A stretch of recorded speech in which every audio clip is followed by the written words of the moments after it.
All right, so we're here on day 2 of sequences versus series. So this would be your do now assignment for today. So you can work on these 3 questions. Remember, you can pause the video and then we can go over it together, do all the work in your notes. All right, so I'm just gonna keep going. So looking at the first, remember we're looking for the first 4 terms. So you're looking for a sub 1, a sub 2, a sub 3, and a sub 4. So I've done them here already. So you're just substituting in the number for the position. So if I want a sub 1, I want the first number. So I'm just plugging in 1 for n. So anywhere I see n, I just replace it with a 1. Same thing with a sub 2, plugging in 2, the second position, and for n for each. So noticing that the first terms here, the answers would be -4, 7, -12, and 19. Looking at the second one, it asks to rewrite the series as a sum of a sequence. So if we're doing it as a sum of a sequence, I just want a list of numbers with a plus sign in the center. So noticing here, we start off with the first term, which happens to be 4. So I really want the 4th term, and then to the 9th term, plugging those values in for a. Well, you plug in 20 minus 4 squared, and you get 4. Then you plug in 5 and you get -5, and then you plug in 6 and get -16, and so forth, all the way until you're plugging in 9, which is -61. Just place a plus sign in between each of those. Number 3, we want to find the actual sum. So there is a button in the calculator to do this, and I will show you at one point. Actually, let me just show you now since I have my calculator in front of me.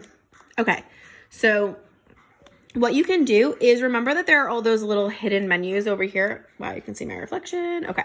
So you hit alpha, and then each one of these, remember, is a hidden menu. Notice under function, which is your window one, and the second one, you see this sigma notation, and you would plug that in. So you would just plug in x for your variable, and then 1.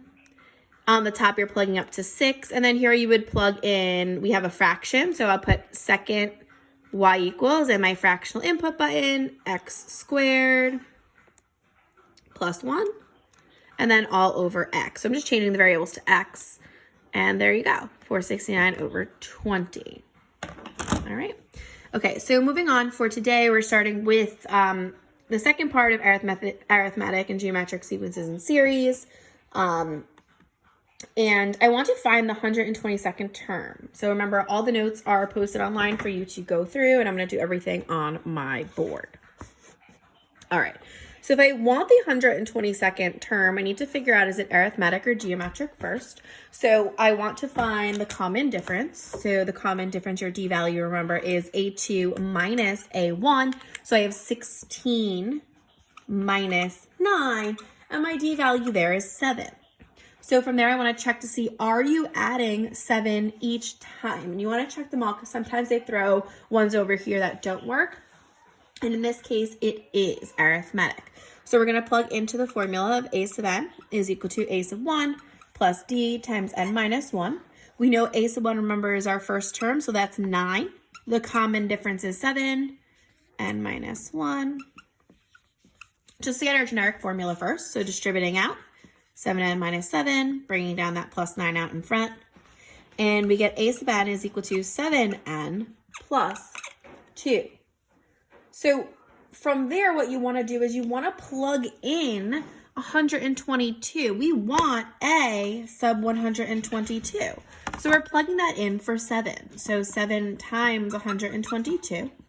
And then plus 2, so I'm just going to grab my calculator. 7 times 122 plus 2 is 856. So a sub 122 is 856. So the 122nd term is the number 856. The next question, I'm giving you the a sub 1. I'm also giving you our common difference, and I want to find the 9th term. Now remember, for finding the 9th term, clearly we know, since they give us the D value, that it is arithmetic. So we're just going to plug in. Let me write out the formula. A1 3 times n minus 1. And I'm going to plug in what we know. A sub 1 is -4. The common difference is 6. And the n value that we're looking for is 9. So just plug in 9 for n. Now, the way I'm going to write a sub n here is because it's really not a sub n, it's a sub 9. I want to know what is the 9th term. So we just plug in like this, and then we would evaluate. 9 minus 1 is 8, 8 times 6, and then plus -4, we get a sub 9 is equal to 44. So the ninth term is 44. The next couple, I gave you a list of numbers, and we want to figure out arithmetic versus geometric. So looking at the first one, we have 3, 6, 12, 24. And it actually asks us if it is geometric, so they actually don't even care if it's arithmetic. So we're just looking for your common ratio. So the common ratio is A2 over A1. So we're going to plug in. The second term is 6 divided by the first term, which was 3, and 6 divided by 3 is 2. So we want to find out, are you going to be multiplying, because remember, geometric is multiplying, by 2 each time? And you are, right? So yes, this is geometric. Okay, so I'm going to do the next couple, a new one. So let me just clean this off. The next one, we have 10, 15, 20, and 25. And noticing here, you're looking for the common ratio, but I don't even need to find that because I notice that my pattern here is add 5 every time. Well, if I'm adding 5 every time, that's clearly not geometric because geometric means you're multiplying by a number every time. So we know that this is not geometric. It's clearly arithmetic because your common difference there is going to be 5. So the next is 3 halves. Now we're getting into some fractions. 3/4, 3/8, and 3/16. So we're looking to see, is this geometric? Well, if it's geometric, remember, we're looking for a common ratio. So we have our R value, which is A2, 3 halves, divided by A1, 3. Well, we know that this is a complex fraction, so we have to keep change flip. So 3 halves times 3 over 1, which is really 1 over 3 when you flip it upside down. You're just left with 1/2. So we want to figure out, are you multiplying by a half every time? So we look at the first. Clearly that's going to work, but I look at 3 halves. If I multiply 3 halves by 1/2, right, do I get 3/4? Well, 3 over 4. Yes, I do. If I multiply 3/4 by 1/2, do I get 3/8, the next number? And you do. And then you would do the same thing for 3/8, multiplying by 1/2, and you get 3/16. So clearly this is geometric, and your R value is 1/2. All right.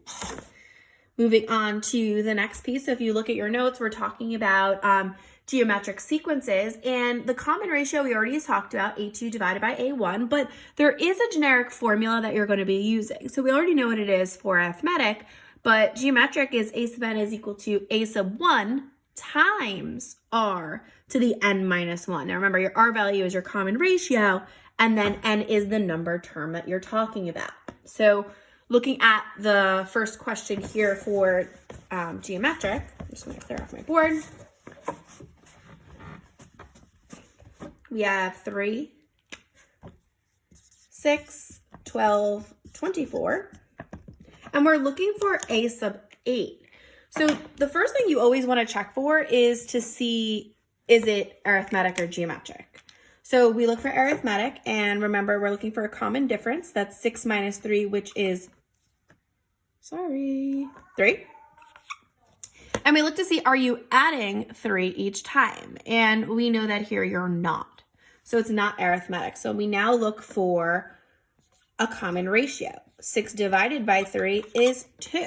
Are you multiplying by 2 every time? And you are, which means that it is geometric. So since that's the case, we want to find A sub 8. We need to find the formula first. A sub n is A sub 1 times R to the n minus 1. Well, the A1 is a first term, which is 3, right? The R value we already found was 2, and then it's the n minus 1 power. Now, that would be the equation of this sequence, but I'm asking specifically for A sub 8. So I want the 8th term in that sequence. So we're just going to substitute in 8 for n.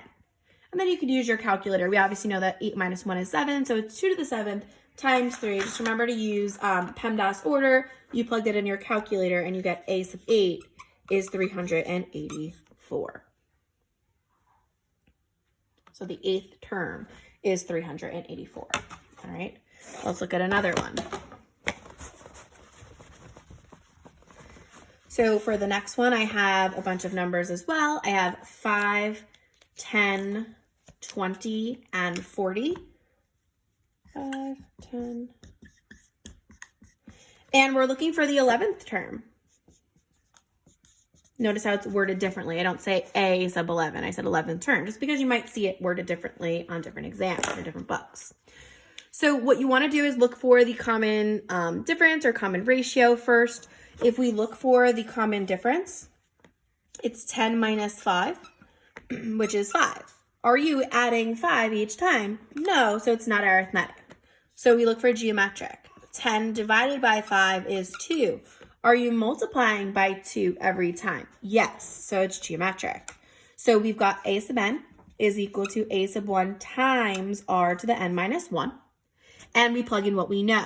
A sub 1 is 5 times that ratio of 2 to the n minus 1. So this would be your generic formula of this sequence, but I'm asking specifically for the 11th term, or a sub 11. I'm just going to be plugging in 11 into the exponent, and you use PEMDAS order, and we get a sub 11 is 5,120. So the 11th term is 5,120. Let's look at the next. So the next one, I have the sequence of 2, 7, 12, and 17. And I ask a couple of different questions. The first question is, find the formula. Well, in order to find the generic formula, we need to figure out what type of sequence it is first. So we look for arithmetic. 7 minus 2 is 5. Are you adding 5 every time? Yes, you are, which means that this one is arithmetic, not geometric. So we go back to the other formula. A1 plus D times n minus 1. Subbing in what we know, we've got 2 plus 5 times n minus 1. Distributing out, 5n minus 5. And then combining like terms. So 5n minus 3 is the formula. So that's the answer to part A. Part B says to find the 12th term. So I really want a sub 12. So I'm just going to be plugging in 12 for n. Well, 5 times 12 minus 3 is 57. So a sub 12 is 57, and that would be the answer to the second part. Okay, so for this one, we want to just find the sum. Now, we know that this one obviously is finite. You have an ending point. So we do have the sum formula. We just want to check that it's arithmetic. So the common difference is 19 minus 12, which is 7. So D is 7. So let's look at the formula. It's S of n. And we went over this earlier. We've got A1 plus AN, and that's all over 2. So we need to sub in some things that we know. We're looking for the sum, so S of n. The number of terms would be n, and I don't know how many terms that there are here. So what you want to do is plug in to your other formula that you do know for arithmetic. A sub n is equal to a sub 1 plus d times n minus 1. You know a sub 1 is your first term, which is 12. The common difference is 7. N is the number of terms, which we don't know, so I'm going to leave that as n. But I do know what the last term is, so I really want to figure out what term number is 180. So I'm going to set that equal to 180. I'm going to solve this out. Just simplifying that, distributing, we've got 7n plus 5. And then solving that part out. So we've got 175 is equal to 7n, and n is equal to 25. So that tells us that 180 is the 25th term. There are 25 numbers in that sequence. So I'm going to plug in 25 for n. A sub 1, the first number is 12, and a sub n, the last number is 180. And then that's all over 2. So all you need to do is just plug that in and solve, and you get the sum of this sequence is 2,400. All right. The next question, I give you something that's infinite.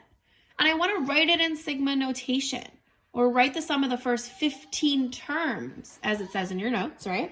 So we do need this sigma notation. And we know that we're going to start off with the first term. So we're just going to use n as our variable, but it really doesn't matter. And it says that we want up to the 15 terms. So that means 15 has to go on the top. But how do I know what the equation is here? I need to find it. So I look to see if there's a common difference or a common ratio. I notice that I'm adding 3 each time, so there's going to be a common difference of 3. I'm going to plug into my arithmetic formula since there is a common difference. And the first term is 1. The common difference is 3, and we've got n minus 1. We're just looking for that equation. Distributing it out. 3n minus 2 is the formula. So all we're going to do is plug that in here. And that's the answer. Now the second part says to now use the formula to actually find that sum. Well, if I want to use the formula, I have to remember that again. Remember, not provided to you on the region, so you do have to memorize that. N times a1 plus an, and then all over 2. Now this is a sum only for arithmetic. The geometric one is different. And we're going to plug in what we know. A sub 1, the first term is 1. A sub n, the last term, well, we don't know what the last term is. But we do know that there are 15 terms, so that's your n value. We want to find out what a sub n is, that last term. So that means we're going to use the other formula once again to figure that out. We want a sub 15. So we're just going to plug into that. We've got 3 times 15 and then minus 2. So a sub 15 is equal to 43.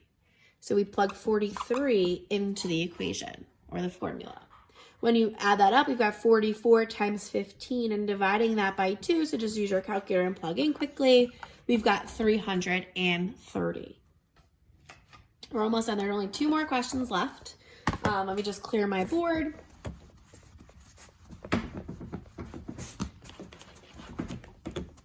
All right. So the next part is we're just practicing with writing in sigma notation. The first one that we have is 1 plus 2 plus 3 plus 4. So how would you represent that? So you want to look to see first if it's arithmetic or geometric, and we know that you're adding by 1 each time. So it's arithmetic, our common difference is 1. So we know we need that sigma notation there. And we're going to start off with the first term, which is 1. First place value. We want to write the sigma notation up to this term. Well, that is the 4th term. So 4 goes on top. Now you just need to know what the equation is. We know it's arithmetic, so we're going to plug in. A sub n is equal to the first term of 1 plus the common difference of 1 times n minus 1. Distribute it out and simplify. 1 plus n minus 1. We know that those go away. We're left with a sub n is equal to n, and n is the equation. And then the last one, we've got 4 plus 8 plus 12 plus 16. So representing that in sigma notation, we know that we're talking about the first term in the bottom. So n equals 1, the first term. We want the sum up to this term, which is the 4th term. So 4 on top. We need to figure out if it's arithmetic or geometric. And in this one, you're adding 4 every time. So D is 4. So we're going to plug into our arithmetic formula. A sub 1 is 4. The common difference is 4, and then times n minus 1. Distributing out, 4 plus 4n minus 4. A sub n is equal to 4n. So 4n just goes here. Okay? And that's it for today.